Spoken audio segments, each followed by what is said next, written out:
बिस्मिल्लाहिर्रहमानिर्रहीम। अस्सलाम वालेकुम नाज़रीन, मैं अहमद फ़वाद हूँ और आप मेरा यूट्यूब चैनल देख रहे हैं। अहम ख़बरों, तज़किया और तबसरे के साथ आज के व्लॉग में आपकी खिदमत में हाजिर हुआ हूँ।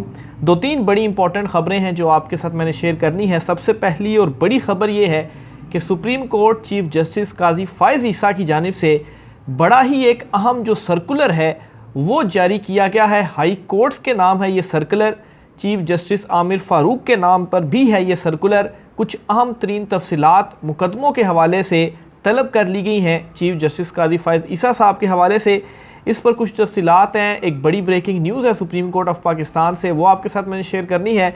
दूसरे नंबर पर नाज़रीन, इमरान खान साहब की रिहाई समेत कल अदालत में, ख़ास तौर पर इस्लामाबाद हाई कोर्ट में कोई 5-6 मुकदमे हैं जो कि समाअत के लिए मुकर्रर हैं और इनमें एक मुकदमा इमरान खान साहब की साइफ़र केस में ज़मानत के हवाले से भी है। इस मुकदमे पर भी कुछ रोशनी डालूंगा, कुछ तफसीलात आपसे शेयर करूंगा कि इमरान खान साहब की रिहाई होने जा रही है कल या कल इस मुकदमे में जो एक कानूनी प्रोसेस है वो क्या होता है, या चीफ जस्टिस आमिर फ़ारूक जो है वो दीगर मुकदमात की तरह इस मुकदमे का भी फ़ैसला महफूज करके अपने पास रखेंगे। इस पर भी कुछ आम तरीन तफसीलात हैं, वो भी आज के व्लॉग में आपसे शेयर करूँगा।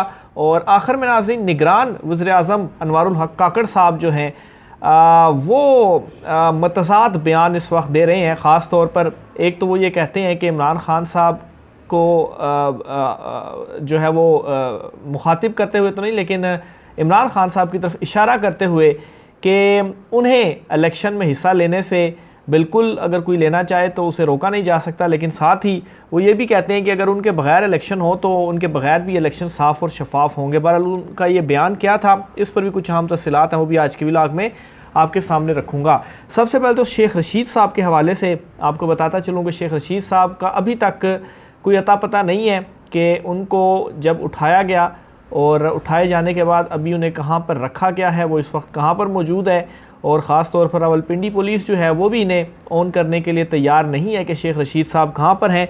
बहरहाल शेख रशीद साहब के हवाले से एक छोटी सी ये तहरीर है, 3-4-5 लाइनों की, ये मैं आपके सामने रखूँगा। थोड़ी सी लाइटर मोड में ये जो तहरीर है ये लिखी गई है, लेकिन बड़े मज़े की ये तहरीर है, इसलिए मैंने सोचा आपके सामने रखूँ। मौजूदा हालात में शेख रशीद एक अछूते शख्स हैं जिनको हिरासत में लेने वाले हैरत ज़दा हैं कि इनका करना क्या है। यानी कि शेख रशीद साहब को हिरासत में तो ले लिया गया है, लेकिन मालूम नहीं है किसी को कि इनका असल में करना क्या है।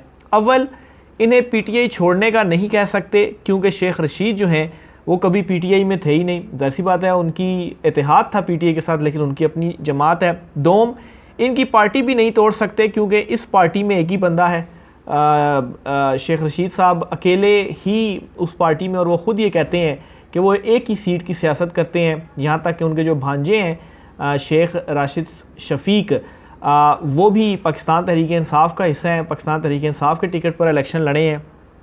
अच्छा, सोम, बीवी को भी नहीं उठाया जा सकता क्योंकि उनकी बीवी भी नहीं है।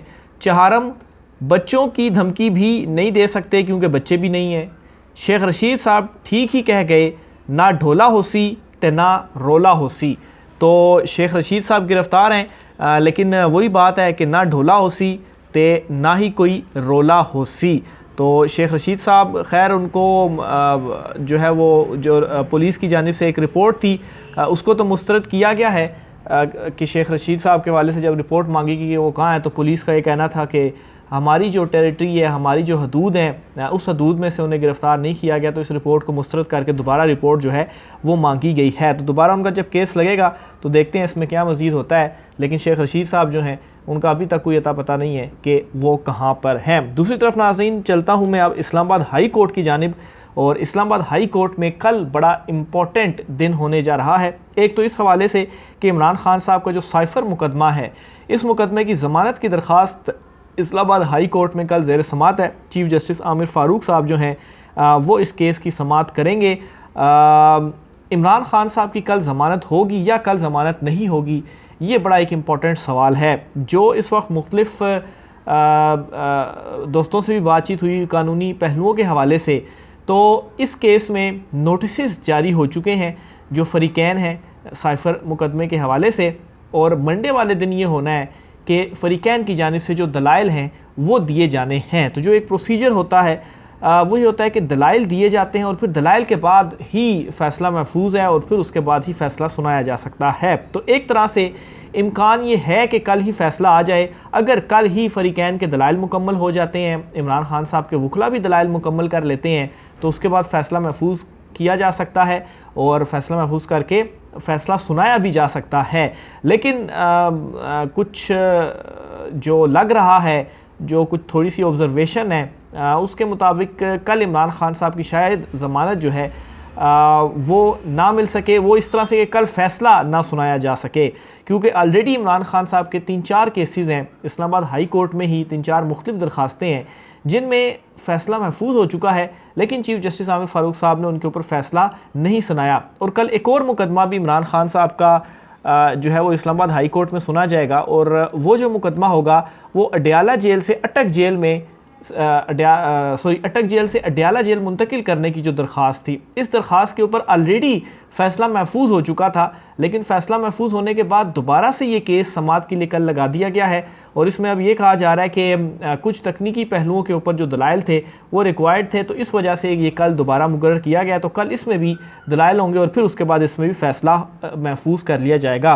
बहरहाल कल इस्लामाबाद हाई कोर्ट में एक तो इमरान खान साहब की साइफ़र केस में ज़मानत बाद गिरफ़्तारी की दरख्वास्त पर समाअत है, फिर इमरान खान साहब की अडयाला जेल जो है वो मुंतकिल करने की दरख्वास्त है, फिर इसके अलावा सुप्रीटेंडेंट अटक जेल और DPO अटक के ख़िलाफ़ तौहीन अदालत की कार्रवाई की दरख्वास्त जो है वो भी ज़ेर समाअत है।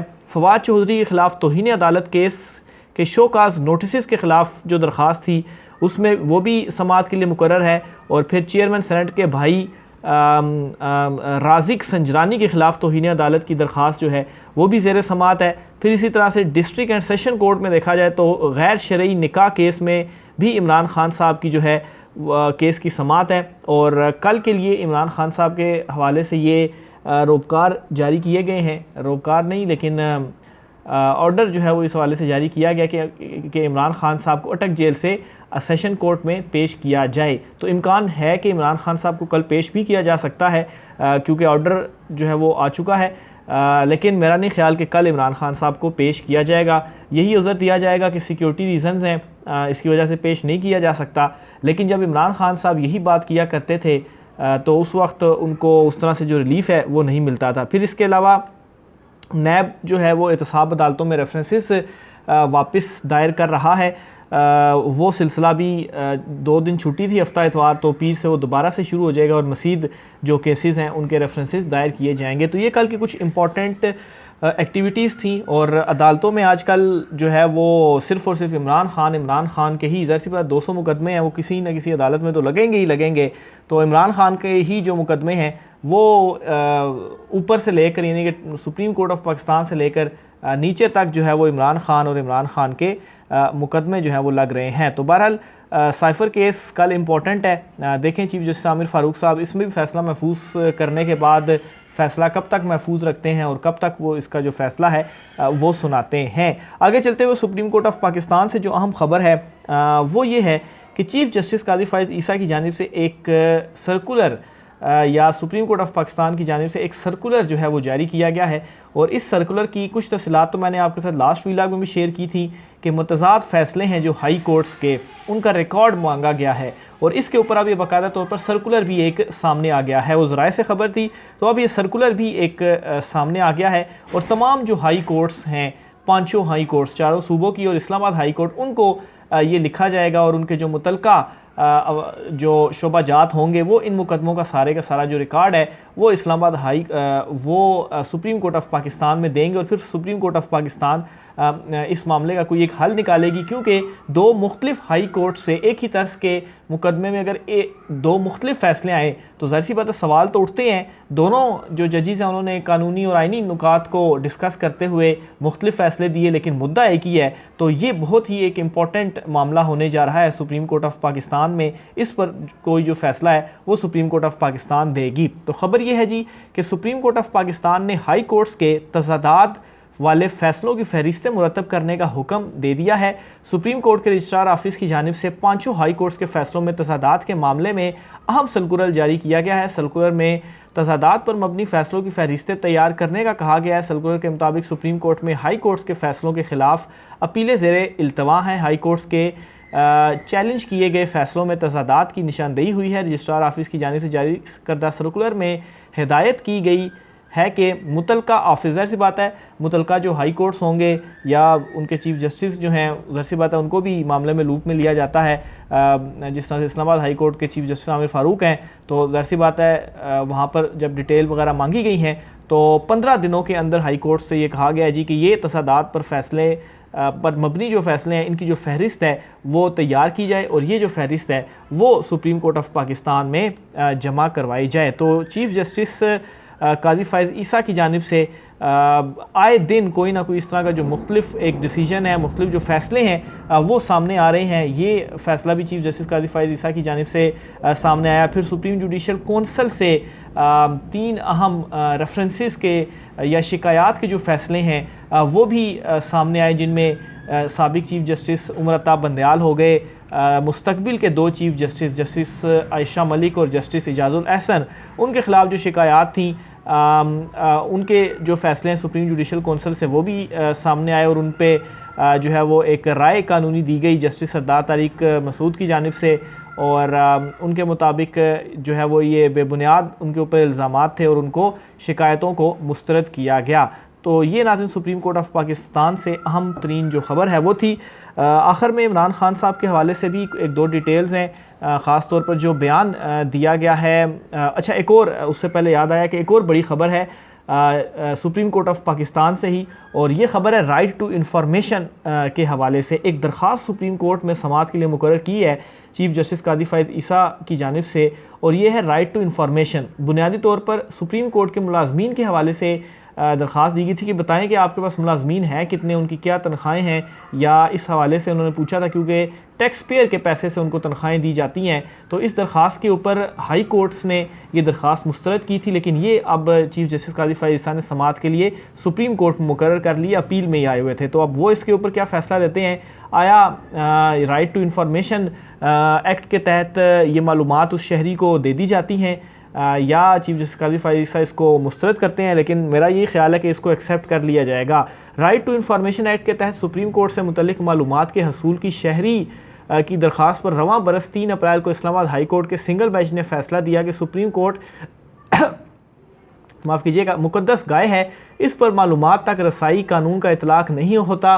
फिर इंट्रा कोर्ट अपील में 13 जून को डिवीज़न बेंच ने इस बुनियाद पर अपील खारिज की कि बरवक्त अपील दायर नहीं की गई। अब सुप्रीम कोर्ट का मुकदमा चीफ़ जस्टिस काजी फ़ाइज़ ईसा की अदालत के सामने है। तो देखते हैं कि वो इसके ऊपर क्या फ़ैसला करते हैं। मेरा ख्याल यही इस हवाले से है कि एक्सेप्ट कर ली जाएगी उनकी ये जो दरख्वास्त है, क्योंकि चीफ़ जस्टिस काजी फ़ाइज़ ईसा जो हैं उनके हवाले से यही एक जो परसेप्शन है वो इस वक्त बिल्डअप किया गया है। निगरान वज़ीर-ए-आज़म जो हैं काकड़ साहब, वो कोई बहकी और अजीब इवन के इंटरनेशनल फोरम्स के ऊपर भी इंटरव्यूज़ दे रहे हैं और वो बातें कर रहे हैं।